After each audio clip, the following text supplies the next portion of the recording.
Hey, welcome everybody. Eddie Hyatt here. I wanted to come to you today and talk about the school shooting.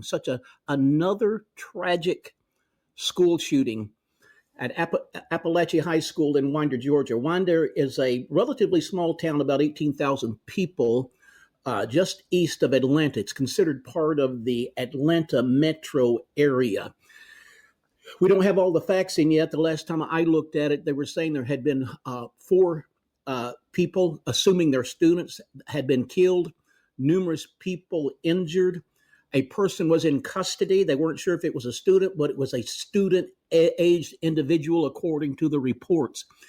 And we can only imagine the trauma, the pain of parents, grandparents, family members, other students who have gone through this. And this is happening all too often in American society. And in a situation like this, there is always a call for more bans and laws against guns. Hey, I believe criminals should not be allowed to have guns. But if you ban all the guns in America, if you pass laws banning guns, who are the only people that's going to have guns? Well, criminals. Criminals, they're not going to they're not going to abide by the law. Law-abiding citizens who respect the law will be the only people who don't have guns. The government and the criminals will be the only ones who have guns. Besides, the issue is not a gun problem. The issue is a moral issue that I want to talk to you about today. The moral issue, the spiritual issue behind these tragic shootings that have become like an epidemic across America. Now, I want to contrast with my own experience. And my experience in school, I started school, I'm going to guess, I wrote it down. I was thinking this through. I must have started school kindergarten 1952 in California. Then later, we moved to Oklahoma, continued school in Oklahoma, then in Texas, graduated in Texas, Shakota High School in 1965. In all of those school years, never heard of a school shooting. Such a thing never even entered our minds. And there were as many guns then as there are now, maybe even more. I remember my grandmother gave me a gun for my 14th birthday, a 410 gauge shotgun. Never crossed my mind to take it to school or to even use it against somebody else. Those kinds of things never entered our minds. And not only my generation, but at least one or two, maybe three generations after me. These sorts of things we never heard of. It never entered our minds. But then suddenly, and I suppose we could trace it back to a starting point, there begins this rash thing of students and school shootings and murderous rampages and so on. What is going on? And I want to tell you that it is a moral issue. And unless we have a moral revival, and a moral revival based on the gospel of Jesus Christ, based on the teachings of Jesus. And by the way, those are the principles on which America was founded. I don't have the book in front of me, but get a copy if you don't have of my book, 1726. When I was a kid in school, the moral influence, the Christian moral influence was everywhere. Bible reading and prayers in school were common. I remember attending school. I would have been in, I guess you'd say, junior high school, 7th, 8th grades in, where were we living at the time? In Oklahoma, Terrell, Oklahoma, and Temple, Oklahoma. Temple, Oklahoma was a football town. And every Friday night in football season, there was a football game, and the stadium would be packed with people. But I remember before every football game, there was a prayer. usually by a local pastor or maybe by a Christian teacher.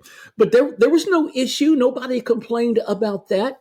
Um, Bible reading in class, prayers in class, that was not an issue.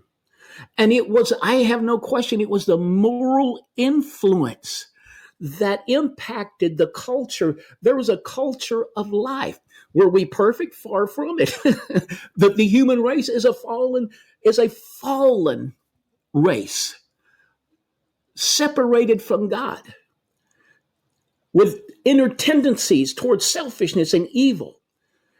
And it is the moral influences of Jesus and the gospel and Christianity that pull people back in a good and positive direction. Starting in 1963, there were two Supreme Court decisions that banned school-sponsored prayer and school-sponsored Bible readings from public schools or any public places. And what this did, this opened up, this invigorated, this gave life to these anti-Christian organizations, secularist organizations like the LCU. And there's one called, the Organization Against Religion or something like this. But there are a number of them. So they began filing lawsuits, even against students bringing Bibles and wearing crosses and so on. There are numerous examples, but I'm thinking of one right now. There was a school at one high school in Mississippi. The school band had a repertoire of songs. They were mostly all secular songs, but they included How Great Thou Art. And somebody filed a lawsuit against them. And a judge ruled that they had to remove How Great Thou Art from their repertoire of songs. So since the mid-1960s, there has been this all-out attack to remove every vestige, every symbol, every vestige of Christianity from the public arena. Crosses being removed, Ten Commandment displays being removed. I still remember the picture. Hasn't been all that long ago of workmen. There was on the Capitol grounds in Oklahoma City, of the capital Oklahoma. A judge ruled that the Ten Commandment display was a violation of the First Amendment, which is a total falsehood. And I remember workmen with their jackhammers out there digging up this big stone monument with the Ten Commandments displayed. So what a horrible thing. We have removed all of these positive moral influences from the youth in the public schools. We have told God, you are not welcome in our schools. Yeah, individual students who are bold and brave enough to continue to stand up, and they've done that. And by the way, they're doing it more and more. But it made it difficult for there to be any kind of moral influence for the youth of America. And there's no question in my mind, this is what has led to the tragedies that we are continuing to experience. That's why we should be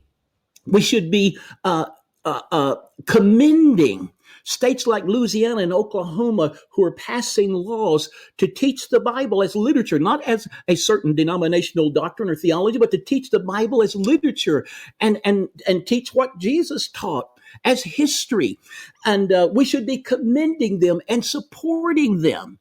I would say also another issue when I was growing up was there were very strong families, most all of them with a mother and father. And there was a lot of good, loving discipline. If I had ever mentioned any thought of using my 410 shotgun for any other reason than for sport, my dad had who was a loving father. My dad had some picturesque expressions for discipline. One of them was, I will kick the seat out of your britches. So because of that discipline that was there. And by the way, this is in no way demeaning of single parents who are having the challenge of raising a family on their own. And with God's help, you can do it. I mean, you have to look no further than Ben Carson, who grew up with a single mother in the inner city of Detroit, and but that is not the norm. That is not the biblical norm. The biblical norm is a two-parent family, mothers and fathers working together to raise their children. And so we need strong mamas and strong daddies today. We need to see the nuclear family restored, which has been devastated by government policies and by the secularist teachings of our day. So I believe with all of my heart, what we're facing in America, it's not a gun issue, it is a moral issue. And that's why we need to stand up strong today. We need to stand for righteousness. We need to stand for truth. We need to pray for another great spiritual awakening across America.